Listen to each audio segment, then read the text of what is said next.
Yo, what's going on, Dragon Ballers? Welcome back to another deck profile. Today, we're here with Rohit, who got top 4 at his local regional with Android 21. So this is pretty cool, man. Rohit, I think this is like your third or fourth time doing a deck profile here, right? Yeah, I think so. Just keep trying to play what's fun. Awesome, man. Yeah, Android 21, dude. As soon as I saw that, I had to get the profile. I love 21. I know a lot of people out there love 21. And when I heard it was you, that was just awesome. So overall, I mean, I know in the past you played Clash Goku. I know you like green decks a lot. And this is a blue-green variant, obviously. But what made you want to play 21? I was playing the Android 18 deck when Set 8 came out, but I think after Zeno Button got hit, there wasn't really much to do, and then Unisons came out, and the field card when it gives your opponent tokens, they can just swing at your Unison. But now that you have a new Unison, it's a lot more viable. Gotcha. So overall, it's like a strategy you like, and it definitely got some solid support. So it made you kind of want to revisit it.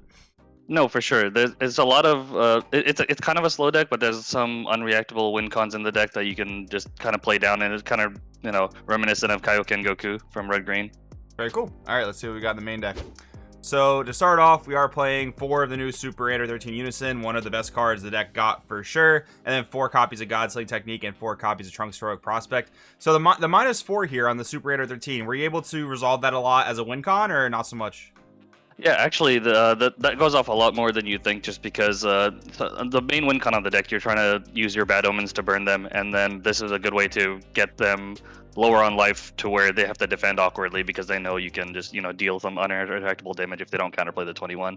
But the Unison, the biggest part about it is just you can play for free as early as turn 1 if you go second, turn 2 if you go first, but you can't get attacked by your clone tokens, which was how you would lose a lot of the times in this deck. Yeah, for sure. I remember like back when this deck first came out and like Red Yellow Baby was a thing, and they would just attack you with all the tokens, and then you'd be just kind of getting wrecked by the rest of their attacks. So it is really nice that they kind of came out this way to stop the tokens from pressuring you for sure. Right. Yeah. And then I think one of my friends, Carlos, he was playing Kid Goku at the time, and then he could just swing with the token and put a 4-star ball in it, and it would just become a 20k, and that was almost impossible to deal with. Oh yeah, that's a pretty funny interaction. Yeah, that's a really funny niche interaction.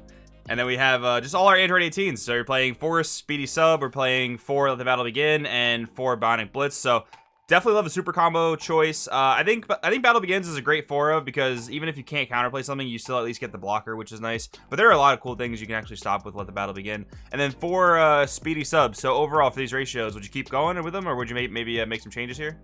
No, I like 4s of everything. I mean, usually when I build a deck, I just kind of like select 4s of everything I like, and then just kind of adjust it from there. But I'd want to keep it as thematic as possible if I can. But all these cards, like, they do a lot of work. The speedy substitution, it searches pretty much most of the deck, and then fixing your energy is the biggest part about it. And then Battle Begin is it's an insane card. Sometimes I even tap 4 for it against like Blue Baby if I'm attacking and they counterplay with Gohan.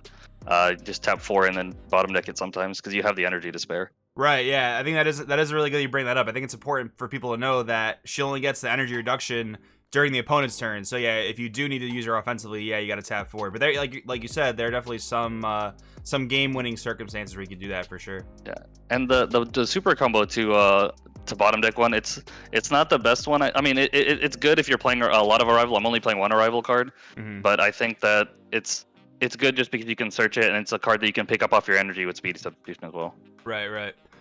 And then, yeah, for our general, just like, engines / win cons, of course, you have your 2 energy amplification, 4 energy amplification. Then we have 4 Super 17 Hell's Ultimate Weapon, and then 4 Bad Omen and 2 Android 17/18 Siblings Revive. So the main win cons here, like you mentioned before, Bad Omen is probably the main one, and then you're able to use Hell's Ultimate Weapon. But then Android 17/18 Siblings Revive. So I was testing this deck as well when like Evolution Booster first got revealed and whatnot. And it felt to me at least that like getting specifically to Android 17/18 was sometimes a little bit tough. So like, are there different matchups where you prioritize a different type of win condition, if you know what I mean? Right. So 17/18 is probably the best in against blue decks or against anything that can stop your Bad Omen, or if Bad Omen isn't enough sometimes. So if they're at like 5-6 life or something like that, and you can't actually finish them off, then you can go into it. But I was able to go into it like several times, like throughout the day. Like I think I played it like maybe at least once every matchup. But Okay, it's cool. I mean it's probably my it's probably, I think right now it's like my favorite card in the whole game right now. I think I just like looking at their hands and you can kind of just see what they can do, and then if once you play that they can't really stop bad omen because you just take their answers. Yeah, for sure. The card's super sweet. Like, I think they did a really good job with this card of like printing a new type of like Violent Predator, right? Like Violent Predator got banned, and they did a really great job with Siblings Revive. But that actually brings up another question for me. So, what would you say are like this deck's good and bad matchups? Probably the worst matchup by far is black, just because they can do a lot of free stuff. I think we joke about it all the time, where top left corner the energy cost is a suggestion for those decks, and this one you gotta pay you gotta pay 2 for the ramp, you gotta pay 8 for this. But it's just they get to do a lot of free stuff. I think the biggest part about this deck is just there's no like tricks or anything like that, or anything like sneaky you can do. It's just mostly like it's very straightforward. You ramp, you defend, you play your win con, and that's kind of like the basis of it. But I think I know Bandai released a list for this deck, and when I saw it, I was like, oh, this is pretty much just my list. I didn't change much out of it. There's just like maybe 2 or 3 cards that are different. Gotcha. So yeah, they maybe went with they maybe actually built a pretty solid list. I remember doing a video about that. I remember the list being pretty decent. Yeah, no, for sure, it's a good one. But all right, so for a few more of just our random techie cards, we have 2 copies of Goku, Gohan, Sans, and Vert. So this is a I guess like a non-theme card you chose to run as an arrival. Why this card over maybe some other blue green choices? So I was considering like the Android 16 arrivals, like none of the 2 new ones that came out, because they're searchable. You can pick them off of your energy. I mean, you can this one too, but you can't search this one.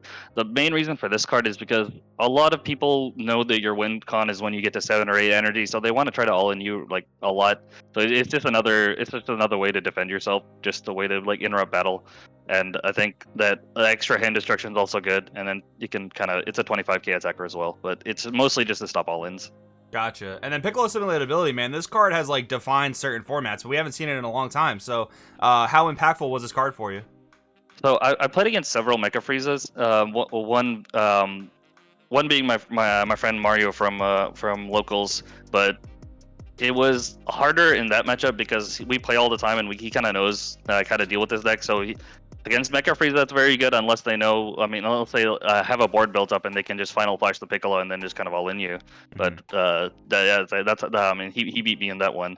But against some other Mecha Freezes, if they are not able to awaken, you can just kind of sit on this card and then it does a lot of work for you and lets you draw.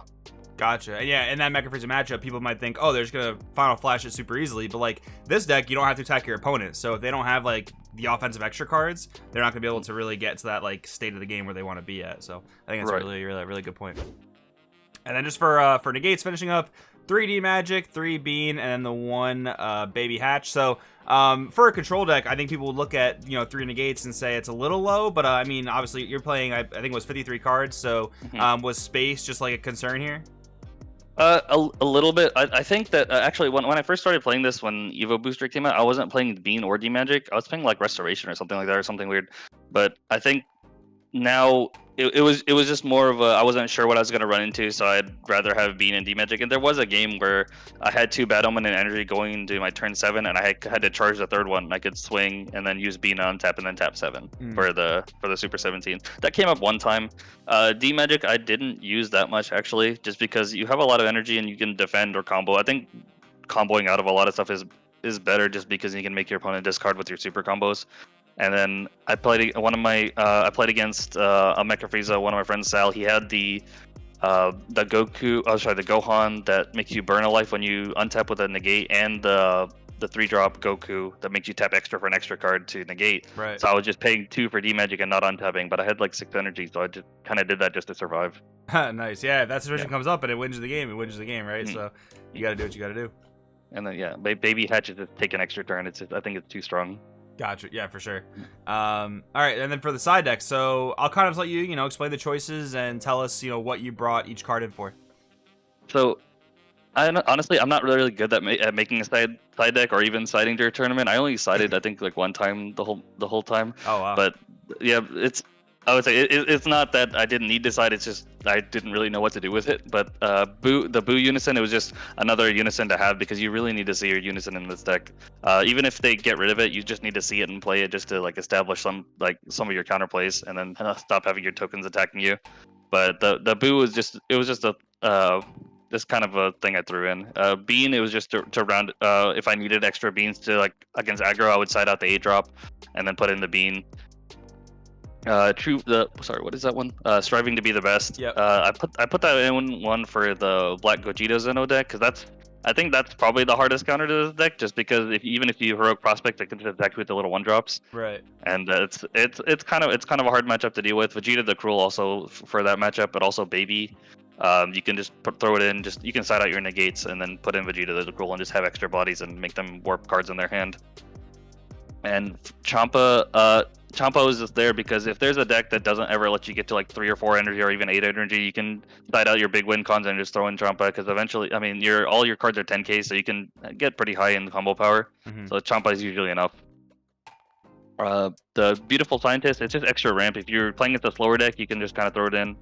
Same with the Android 16 Steadfast Ally, you can just find a 21 and ramp from your deck on their turn.